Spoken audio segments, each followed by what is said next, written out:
అందరికీ నమస్కారం. Welcome to Telugu YouTube channel. ఇప్పుడైతే మనకి 6వ తరగతిలో వచ్చినటువంటి నూతన పాఠ్యపుస్తకాలలో తెలుగులోని 7వ పాఠం గురించి ఒకసారి క్విక్ రివ్యూ చేద్దాం మనం. సో 7వ పాఠం పేరు చూసుకున్నట్లయితే మనకు మమకారం అని కనిపిస్తూ ఉంటుంది. సో ఇది ప్రక్రియ అయితే కథ. దీంట్లో ఉండే ఇతివృత్తం అయితే మనకి భాషాభిరుచి, రచయిత అయితే చిలుకూరి దేవపుత్ర. సో ఈ పాఠం గురించి ఒకసారి కూలంకషంగా ఒక క్విక్ రివ్యూ చేద్దాం. సో మనం టెక్స్ట్ బుక్లో చూసినట్లయితే మీకు ఇలా కనిపిస్తుంది మమకారం అని. సో వినడం, ఆలోచించండి, మాట్లాడేంట్లో ఒక చిన్న మన ముఖ చిత్రం కనిపిస్తూ ఉంటుంది. ఇక్కడ కొన్ని ప్రశ్నలు వేశారనమాట. చిత్రంలో ఎవరెవరు ఉన్నారు, చిత్రంలోని అమ్మాయికి అమ్మకు తన స్నేహితురాలతో ఎలా పరిచయం చేస్తుంది, మీ స్నేహితులు మీరు ఎలా చేస్తారని. సో ఇక ఉద్దేశం చూసుకున్నట్లయితే ప్రధానంగా అవసరం కోసం మాత్రమే ఆంగ్లాన్ని ఉపయోగించాలి, అవసరం కోసమే ఆంగ్ల భాషను నేర్చుకుంటాం, కానీ దాని మీద వ్యామోహంతో మాతృభాషను నిరాధించడం సరికాదు, వాడగలిగిన ప్రతి చోట మాతృభాషనే వాడదాం అని చెప్పడం ఈ పాఠం యొక్క ఉద్దేశం అండి. సో మమకారం పేరైతే మమకారం, కానీ ఉద్దేశం అయితే తెలుగు భాష ప్రాధాన్యత. సో ఈ పటంలో కనిపిస్తున్న వ్యక్తి పేరు ప్రముఖ రచయిత చిలుకూరి దేవపుత్ర. సో ఈ పాఠం నుండి ఈయన గురించి ఒక ప్రశ్న వచ్చే అవకాశం ఉంటుంది. ఎందుకంటే ఈయన ఒక రచన అనేది దేశ అంతర్జాతీయ స్థాయిలో కూడా అవార్డులు గెలుచుకుందనమాట. సో ఈయన అనంతపురం జిల్లా కాల్వపల్లెలో జన్మించారనమాట. సో ఈయన రాసినటువంటి కథా సంపుటలు చూద్దామండి. యాకాకి నౌక చప్పుడు, చివరి మనుషులు, బందీ, వంకర టింకర, 6 గ్లాసులు, ఇవన్నీ కూడా ఆయన రాసినటువంటి కథా సంపుటాలండి. ఆయన రాసినటువంటి కొన్ని నవళ్ళు చూద్దాం. అద్దంలో చందమామ, పంచమం. ఈ పంచమం పేరు మనకి చాలా ఇంపార్టెంట్ అండి. సో ఈయన రాసిన నవల అనమాట.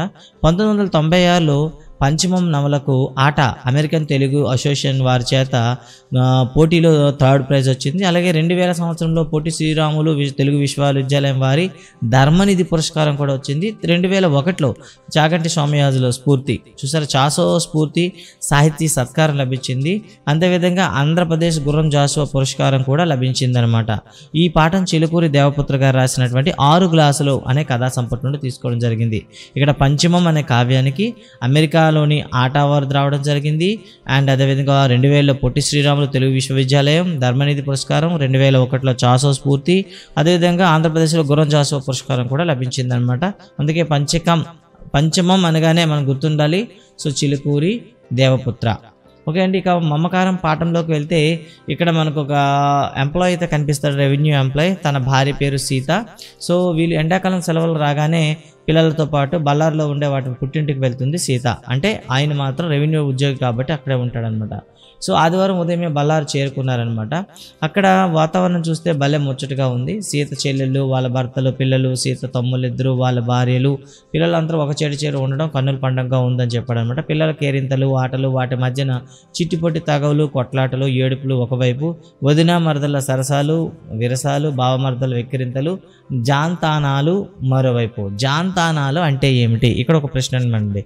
దీన్నే జానతానాలు అని పిలుస్తారనమాట. జానతానాలు అంటే తోడి కోడళ్ళు మధ్య జరిగేటటువంటి సంభాషణ చేసేటప్పుడు ఒకరి మీద ఒకరు అజమాయిషి కోసం తెలివిగా ప్రవర్తిస్తుంటారు కదండి. ఇలా తెలివిగా ప్రవర్తించడాన్ని మనం ఏమని పిలుస్తామంటే జాంతానాలు అని చెప్తాం అనమాట.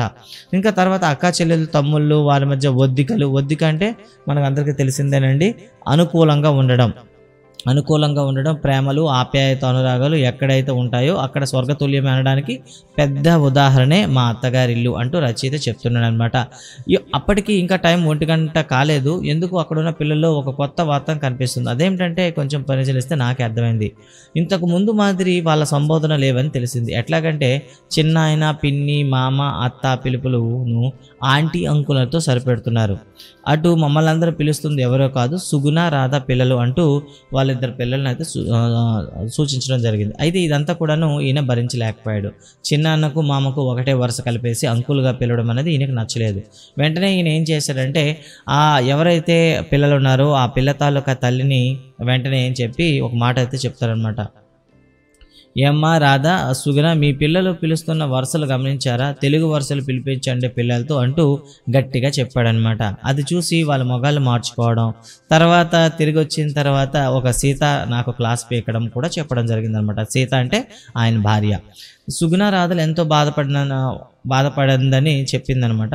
సో బావతో మాట్లాడాలంటే మరదళ్ళు భయపడే పరిస్థితి తెచ్చిపెట్టారు, ఇంకెప్పుడు వాళ్ళని ఏమనకండి అంటూ వార్నింగ్ కూడా ఏదో ఒకటి ఇవ్వడం జరిగింది. అయితే తర్వాత రోజు ఈయనకు మరో విశేషం జరుగుతుందనమాట.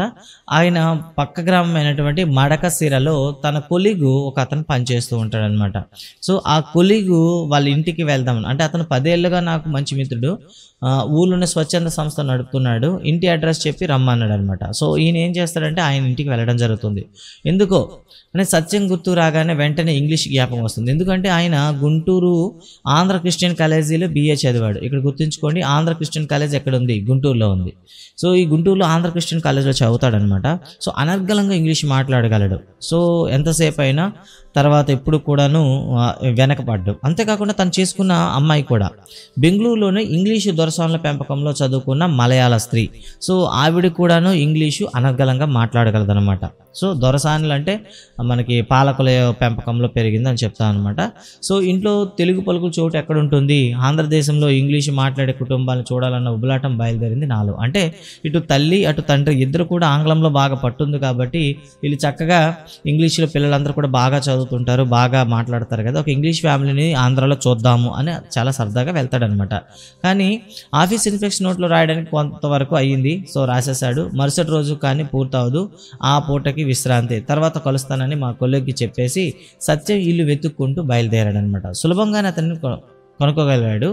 వీధి చూడండి, మొగదలలో ఉన్న అంగట్లో 2 బిస్కెట్ ప్యాకెట్లు కొన్నాడనమాట. అంటే ఆ వీధికి వెళ్ళే దారిలో ఉండేటటువంటి వీధి చివర లేదా వీధి ప్రారంభం అంటాం కదా, మొగదల అంటే ఇక్కడ ప్రారంభం కావచ్చు, చివర కావచ్చు. అక్కడ ఏం చేశాడంటే ఈయన 2 బిస్కెట్ ప్యాకెట్లు కొంటాడనమాట. కొని పిల్లల కోసం అక్కడ 2 పిల్లల కోసం పట్టుకెళ్తాడు. చిన్న కాంపౌండ్లో అధునాతంగా ఉంది ఆ ఇల్లు. చిన్న కాంపౌండ్లో ఉంది, చక్కగా లేటెస్ట్ డిజైన్తో ఉంది. బయట ఎవరు కనిపించలేదు. వరండా బయట నిల్చుని సత్యాన్ని పిలిచాను. నీలం టీషర్టు, అదే రంగు ప్యాంటుతో ఒక 6 ఏళ్ల పిల్లోడు వచ్చాడు. సత్యం కొడుకు అనిపించింది. వాడి వెనకాలే మరో బుడతాడు. వాడికంటే వీడు 1 సంవత్సరం చిన్నవాడు. అంటే వాడు కాస్త పెద్దవాడు అనమాట. వీడు కూడా అదే రంగు బట్టలు వేసుకుని ఉన్నాడు. మీ డాడీ లేడా అని అడిగాను. మన రచయిత అడిగాడంట. నాకు తెలియకనే ఇంగ్లీష్ వాతావరణం నాలో ప్రవేశించినట్టుంది. అందుకే మీ నాన్న లేడా అని అనలేకపోతూ మీ డాడీ లేడా అని అడిగాడనమాట. ఊహు అంటూ కాస్త ముందుకొచ్చి నువ్వు మామవు కదా అన్నాడు పెద్దోడు. మామవి కదా అన్నమాట. నేను అనాలో తెలియకుండా ఉంది. అసలు నన్ను ఎవరనుకుంటున్నాడో వీడు అంటూ ఈయన చెప్పాడనమాట. నా పేరు రాజు, మీ డాడీ ఫ్రెండ్ని, నీకు అంకుల్ని అన్నాను నవ్వుతూ. నువ్వు అనుకున్నట్లే మామవు కాదు అని తేటతెల్లం చేశాను వాడికి. నాకు తెలుసు నువ్వు రాజు మామవని. పొద్దున్నే నాన్న ఆల్బంలో నీ ఫోటో చూపించి నువ్వు అనంతపురం నుంచి ఇక్కడికి వచ్చినావని చెప్పినాడు అంటూ వాళ్ళ యాసలో మనకేదైతే గుంటూరు యాస అయితే ఉందో గుంటూరు యాసలో చెప్పాడనమాట. అన్నాడు నవ్వు మొహంతో. తొనుకు బెనుకు లేకుండా వాడు అట్లా మాట్లాడుతూ ఉంటే నాలో ఒకటే ఆశ్చర్యం. అంతకన్నా ఆశ్చర్యం ఏంటంటే కేవలం మిత్రుడికి మాత్రమే అయినా నన్ను మామ అని చేయడం.